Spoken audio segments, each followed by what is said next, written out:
Europe 1 Soir. 19h, 21h, Hélène Rouet. Toujours à mes côtés, Arthur de Vatrigan et Alexandre Malafaye. Je vous propose de parler évidemment du 10e anniversaire de l'attentat de Nice. Les cérémonies officielles en présence d'Emmanuel Macron a commencé aux alentours de 18h. Je vous propose tout de suite de l'écouter. Aucun d'entre nous n'a oublié, n'oublie et n'oubliera ce qui s'est passé ici à Nice le 14 juillet 2016. Jamais. La vie a repris doucement son cours, mais n'a pas rendu les voix, les visages, les regards des êtres aimés qui manquent cruellement.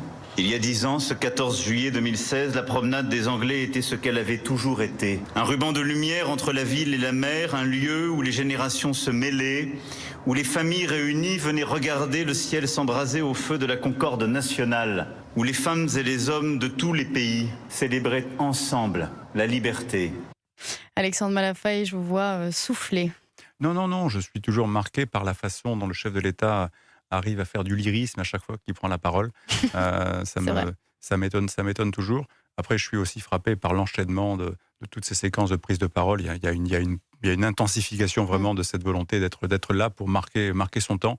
Voilà. Après, ça, pour le coup, ce qu'il a fait aujourd'hui et le fait qu'il y soit, que d'ailleurs l'ensemble des anciens Premier ministre, ministre de l'Intérieur et Hollande et même Nicolas Sarkozy soient présents aujourd'hui sur place me paraît être un moment pour le coup qui est absolument essentiel parce que cet hommage-là on le devait à l'ensemble des victimes et puis à tous ceux qui sont toujours là et à la ville de Nice parce qu'on s'est retrouvé quand même très démunis face à cette séquence terrible d'attentats terroristes. On a une fois de plus été, si je puis dire, surpris par l'ampleur de la menace. Les choses couvaient, mais on ne les prenait pas suffisamment au sérieux.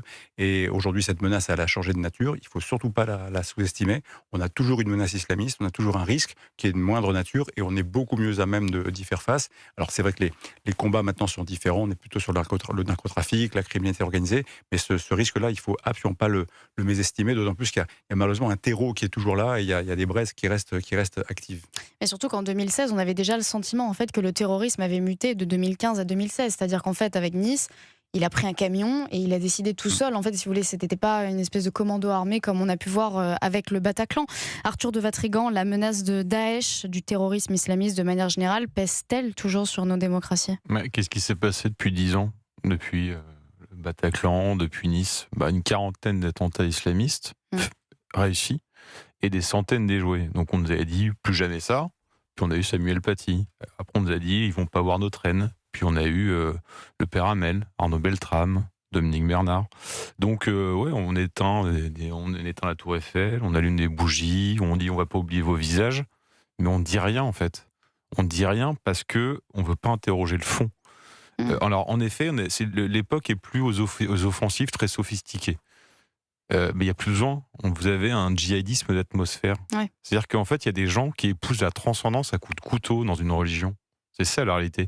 Donc à partir du moment où vous avez des bataillons de gens qui viennent, et que dans ces bataillons issus de l'immigration ou de l'immigration, vous en avez certains qui, au nom de leur religion, tuent, ça va jamais s'arrêter. C'est ça la réalité. Mais encore une fois, on ne veut pas interroger le fond. On dit, ça m'amuse beaucoup, on dit c'est quelqu'un qui s'est radicalisé.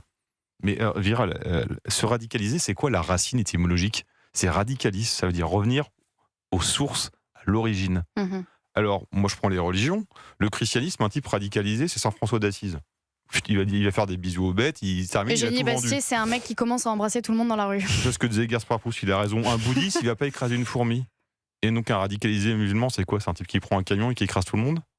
Le problème, c'est qu'on ne veut pas parler du fond. Donc tant qu'on ne parlera pas du fond, on ne réglera jamais le problème. Mais parler du fond, ça veut dire reconnaître qu'on s'est planté pendant des décennies. Ça demande un peu d'humilité. C'est pas la qualité première de l'homme politique. Et ensuite, ça veut dire accepter de dire des choses qui sont compliquées. À savoir que l'islam est une civilisation qui est confrontée à la nôtre. Eux, ils sont en pleine croissance. Nous, on est en déclin. Mais que deux civilisations sur un même territoire, c'est celui qui a la bougie qui meurt en premier. Une société multi-conflictuelle. Alexandre Malafaye, est-ce que vous avez aussi le sentiment qu'on n'a pas du tout tiré les conclusions de justement cette vague d'attentats en 2015-2016 où il y a quand même des choses qui ont été faites. On le voit quand même, il y a de nombreux attentats qui sont aujourd'hui déjoués. C'est aussi grâce à toutes les dispositions que la France a pu prendre après ces événements. Non, il faut être très clair. On a mis en place une organisation, je crois, assez redoutablement efficace quand même. Le parquet national antiterrorisme fonctionne plutôt très bien. En effet, il y a un certain nombre d'attentats déjoués en lien avec les services de renseignement qui est assez considérable. Et certes, il y a eu un certain nombre d'attentats depuis le Bataclan, depuis Nice, mais à chaque fois, c'était plus des actes individuels que malheureusement les énormes tueries de masse qu'on avait connues. Donc non, on a vraiment quand même mis en place un dispositif qui est extrêmement sérieux. La problématique, c'est que l'acte isolé est toujours possible. Et en effet, cette espèce d'entretien, parce qu'on n'arrive pas à nommer en France le mal. Il n'y a pas consensus politique pour nommer le mal. L'islam radical, certains le tolèrent. Sauf que le problème de l'islam radical chez nous, c'est le même qu'on va retrouver à Gaza, c'est le même qu'on va retrouver en Iran, c'est le même qu'on va retrouver chez le Hezbollah. C'est-à-dire que quelque part, cet islam-là, il est combatif, il est conquérant, il voue une haine totale à ce que nous sommes. Donc il n'y a pas de possibilité de le dissoudre, si je puis dire, de l'amalgamer dans un modèle national, républicain, généreux, avec des valeurs qui sont nôtres. Parce que c'est deux mondes qui se frotteront toujours. Donc on aura beau avoir les meilleurs systèmes de défense, les meilleurs systèmes de détection, et avec les conséquences que ça emporte. C'est-à-dire que pour mettre en place tous ces systèmes-là, il y a forcément des privations de liberté. Il y a des inquisitions, entre guillemets, qui sont menées pour essayer de se renseigner, pour savoir ce qui se passe. Mais ça ne suffira jamais à rentrer dans la tête de ceux qui sont nos ennemis et qui sont ici ou qui sont dans d'autres pays et qui se servent des gens qui sont là. Parce que c'est vrai que quand on parle de Nice, voilà, c'est simplement une espèce de radicalisation sur Internet avec un certain nombre de vidéos qui ont été vues et puis qui ont fait en fait le passage à l'acte. Donc là, on a un problème de capacité collective à nommer le mal. Et là, il y a une partie de la classe politique qui ne joue pas correctement le jeu, qui joue pour le coup avec le feu. Et malheureusement, cet entretien-là, il aura des conséquences demain parce qu'on n'arrivera pas à faire en sorte que cette espèce d'endoctrinement extrêmement néfaste soit jugulé et éteint.